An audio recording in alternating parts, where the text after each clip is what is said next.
Okay, so we're going to have a look at trying to do Stuart walking now. I haven't gone through all the usual stuff of you have to save it here. I've made a folder called Stuart Walk Cycle Scenes. I'm calling this Stuart Exag Walk 01. I'm saving it as a binary. I think you can save this as a binary or ASCII. It doesn't make any difference. So the first thing I would do when I come to do a walk is I just have a quick look at the rig to see what it does. Now this one's got a stretch on the legs, which you can take it off or you can have it on. You can have, I think this on the body. You can put this to 0 if you don't want any. If you don't want, you want to take it off. Um, let's see. I'm just going to go and pull this. It's still got it on it.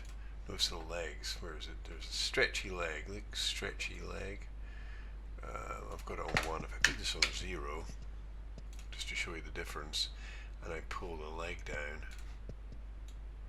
you see it doesn't stretch. Yeah, it doesn't stretch at all. I'm going to have the stretchy leg on because we want to exaggerate this walk, and it can be quite useful.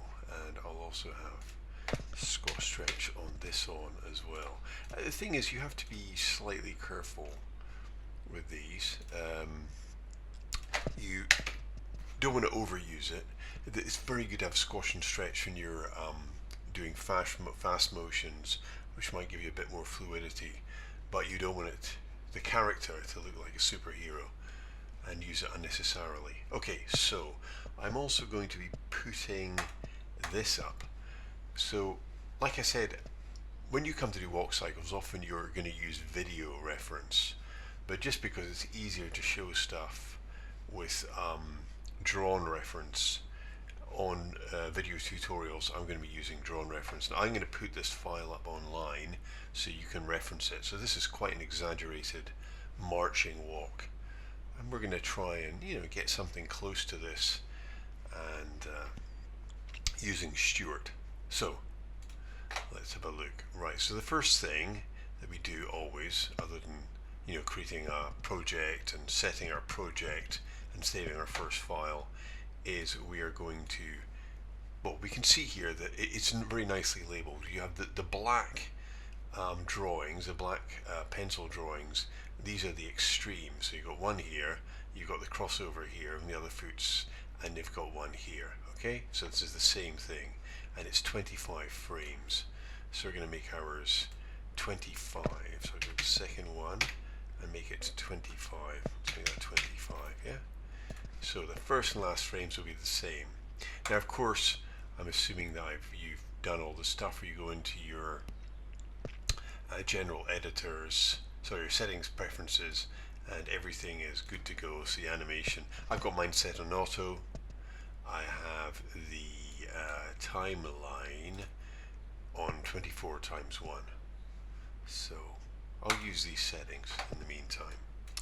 Okay, so first things first, let's have a quick look at the picture. It is the extreme, so the foot's kind of coming out quite straight like this. I'm just gonna, so we're gonna get this, so I'm gonna get, oops, wrong foot. I'll have them turn the right way around, and I'm gonna have the first foot. It's always easy to select the controls in this viewpoint. I have the first one like this. And also, have a look at what the rig does. This one has lots of hidden controls inside these. So look, you've got the foot roll, you've got toe raise, which pivots from the toe, you've got toe tap, which moves the tips of the toes. I always try and get as much as possible from as fewer controls, and then start moving into using more involved controls, because that keeps it simple. Because what often happens when you're an animator or you're not used to it is you can use almost too many controls, and then you forget how you got a particular effect because you've used so many different controls to get it. So I always try and use as fewer controls as possible to begin with. So I'm principally using the main controls, and then I will move in to the more kind of nuanced ones But anyway, so I'm going to use the foot, having said that, I'm going to use the foot roll to get the foot up. So I want his foot up like this. And it's easier to do that than to try and just, I mean, I could just rotate this, but I'm going to use the foot roll for this, just for this one. It's quite handy, like that. So that's the first. Let's have a quick look at the drawing. It looks quite straight. Okay, so there we go. Now it's going to be the same frame, and we're going to alter this. You know, I haven't really done much. It's very basic. I'll do the same frame in 25, and then I'm going to go back to my drawing. I'm going to go through this a little bit faster because, you know, you'll have done 2 walk cycles of legs so far, so hopefully this won't all be new to you. And I'm going to go to 13, and 13 is where the foot is back like this. So 13, I'm going to pull the, so first of all, I've got this foot roll, and this is what I've got to remember. I've got to remember that I want to take this off. So when the foot goes back to 13, if I just drag it back like this to see what I'm doing, I do not want the foot roll on, yeah? The last thing I want. Or I don't want to insert. So I want the foot roll off. Where is it? Foot roll. Ball roll, sorry, I'm saying the wrong thing. Have I got them wrong? Wait, 1 second. Foot brake I've got on here. I thought it was on foot roll. Hang on a minute. Foot roll. Foot brake. I think I've gone and pressed the wrong thing. I'm going to make this 0. 1 second. So I'm going to go here. Foot brake, make that 0.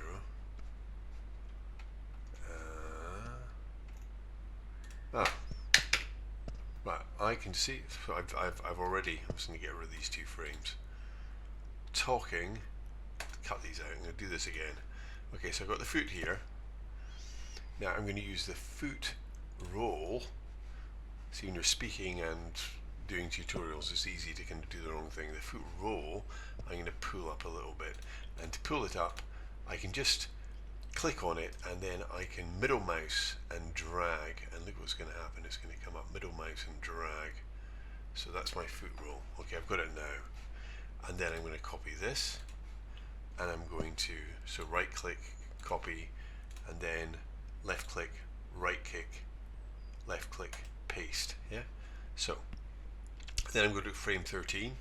Now I want that foot roll that I've put on here, I want this off. So I'm maybe going to have this for a couple of frames as the foot slides backwards.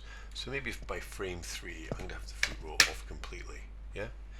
And I'll mimic that on the other end. So at frame 23 I'll have the foot roll off on 0. Yeah.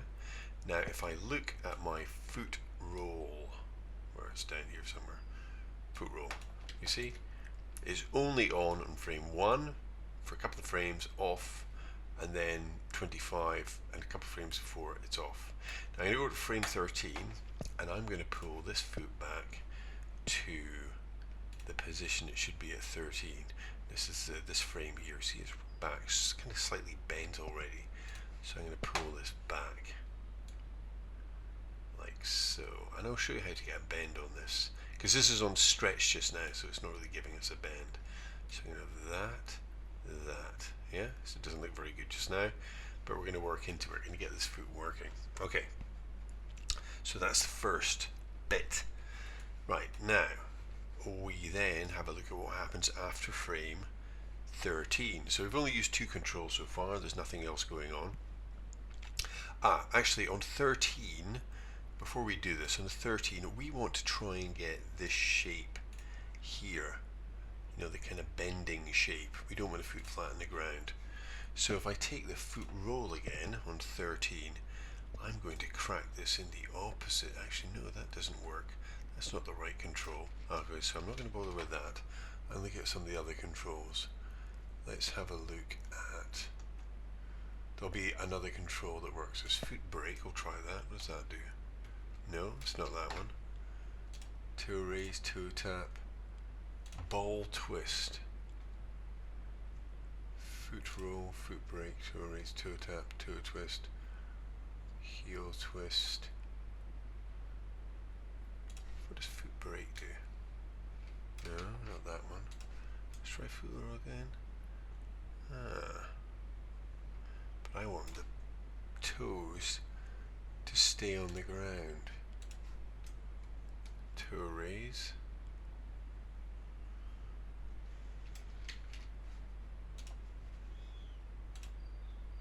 Hi, it's me back again. I was just trying to see in relation to this control, and I found out what it is. We want the ball of his feet, this bit here, to stay on the ground when he's pulling backwards. Now there is this control called foot brake, so I've got foot roll on, foot brake. And what foot brake does is it allows this foot to brake depending on where it is. So I'm going to crack the foot brake up to say something like 50 and just leave it on. Watch what happens. Now, with the foot brake on, what happens is when his foot is up, the ball, the tips of his toes, they stay on the ground, which is what I want. I don't want them coming off. So that's it, the foot brake. So it's these two controls, the foot roll, which gives you this. If I click on that control, middle mouse, but I can move this up and down. That gives you that, and also this in the opposite direction. But using that in conjunction with the foot brake allows this to stay on the ground. Okay. So I'm going to take the foot roll and I'm just going to push it forward a little bit. No, not there. But what I'm going to do is I'm going to drop the body down. Okay, so I'm going to drop the body down. The feet are very extended. So I've got this so far. I'm going to drop the body down a bit. So again, I'm going to look at my drawing. Oops, drawing here. And we can see this is quite nice. It's very exaggerated. You can see in the extremes, it rises up at 10 and 22, drops down at 4. Here I'm gonna drop it down just a little bit, so I've got maybe a bit more of a bend in the body. I haven't keyed anything yet, so it's more bent. And then what I want is I want it straight at the crossover position. That's when he straightens up. So the leg will be kind of straightish here. It will certainly straighten up towards 7, and then it will bend a bit at 13. He kind of drops down a bit at 13. So say 7. So if I look at this, I've got, say, if I make a key here, press S here, and then press S and 25 where it's straight. 7, I'm going to have him straightening up a little bit, so we've got more of a. And I'm seeing also, yeah, let's see, pull it up, yeah, there, 7, pull him up, so it straightens up. So we got that straight there, and then on 13 it's going to be the same height as 1. Remember here, if you look at this on 1, this is the extreme for this side of the body, then you've got 13, same height, and 25 where it's back to this side again. But these 1 and 13 are the same poses but mirrored, if you like. So in terms of the body, it's going to be doing the same thing. So if I cut this, God, what am I doing? Right, hang on. This is live, or not live, but recorded with errors, bloopers and everything. So I'm going to copy this, copy, and I'm going to 13, and yeah, again, paste, yeah, just, and so we'll go to that,